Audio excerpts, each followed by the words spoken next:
Welcome back. Now, an assault on an Uber driver in California is costing a Taco Bell executive his job. The driver kept a camera in his car for cases just like this. Police say he was attacked after telling his apparently inebriated passenger the ride was over. It took a can of pepper spray to get the passenger, Taco Bell executive, out of the car. After the video went viral, Taco Bell fired the employee. As for the Uber driver, well, he says he's had enough. He's now looking for a new job as well. And talking of jobs, for whatever reason you find yourself out of a job, you need to have a strategy for finding a new one. It might be tempting to take any position, but that will pay the bills. But a new study says you might just want to wait. Well, Crystal Cotton is president of Crystal Clear Connections, a company that helps people be strategic about their job moves. Crystal, welcome to the program. Thank you, Hector. So it pays to wait and be patient? For many people it does.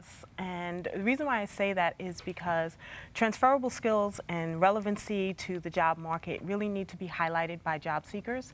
And sometimes job seekers will water down their skill sets and their abilities by putting jobs that are unrelated to their direct career path or their prior experience. And employers sometimes get a little antsy and nervous about hiring someone whose most recent job experience doesn't really speak to what their needs are. It's a bitter pill to swallow, though, isn't it, for some people who have those bills to pay and the walls are at the door, so to speak. How do you overcome that? Yeah, what I usually do is I encourage my clients to have a long-term and a short-term action plan. So I don't see anything wrong with taking an in-the-meantime job. The key to doing that, though, is making sure that the relevant skills that you learn from this new position or that you're offering, you're able to then explain that to the employer in a way that shows that you've learned a new skill, that you've developed new experiences, that you can transition those skills into something that's valuable to that employer. Isn't there some degree of complacency, though, once you've taken that must-take job in order to pay those bills? They get comfortable. Yeah. Yeah, they get comfortable. But unfortunately, that comfort level is really going to cut them off from their direct career path, from their earning potential, and from employees who may potentially see great value in what they can offer. You don't see that as maybe another string to their bow, if you like, kind of adding to their skill sets then? Yes. Definitely. What employers really do look for are transferable skills, but not every employer has the time or the resources to go through and make that talent match. So, you know, they use recruiters, they use applicant tracking systems, they use staffing services, and those services will then help that employer identify candidates who are more apt to adapt to the different requirements that they have for their job. So it could be someone who has leadership abilities, but their last employment says that they worked in retail. Well, then that employee or potential employee or recruiter or staffer then has to say, what leadership abilities did you have in that job? You know, how did you assert yourself? How did you take on new responsibilities? How did you take initiative to show that you have... To give examples, basically. Right, to give examples, right.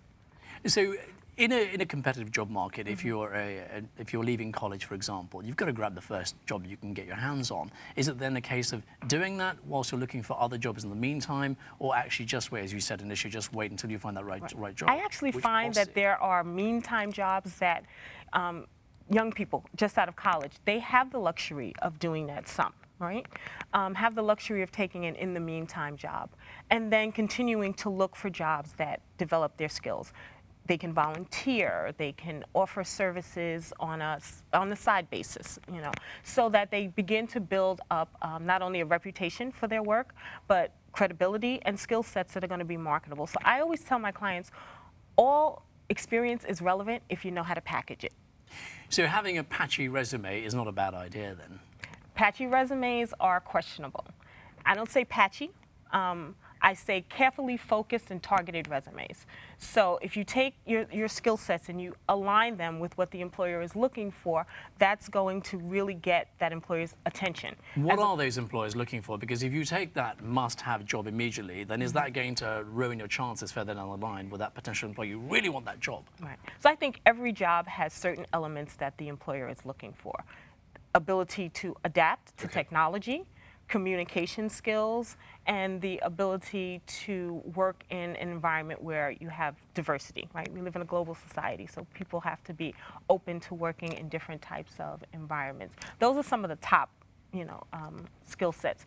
You can show that basically from any job. If you had a job in a retail store, don't you have to deal with the general public, and you don't have any control over who those people are, where they come from, or what their differences are? So that gives you a skill set that's marketable. Good advice. Crystal, thanks for joining us. Right, thank you so much. Thanks so much. And finally, prepare to be bedazzled just in time for holiday shopping. Victoria's Secret, no less, unveiled its Dream Angels Fantasy Bra. It's studded with more than 16,000 rubies, diamonds and sapphires. But before you rush out to buy one, you'll probably want to know the price, of course. A cool $2 million. Not bad at the price. Well, that's a wrap for this edition of Arise Exchange. From me, Actor Khan, Andrew Schmertz will be back in the driving seat tomorrow. Goodbye, take care.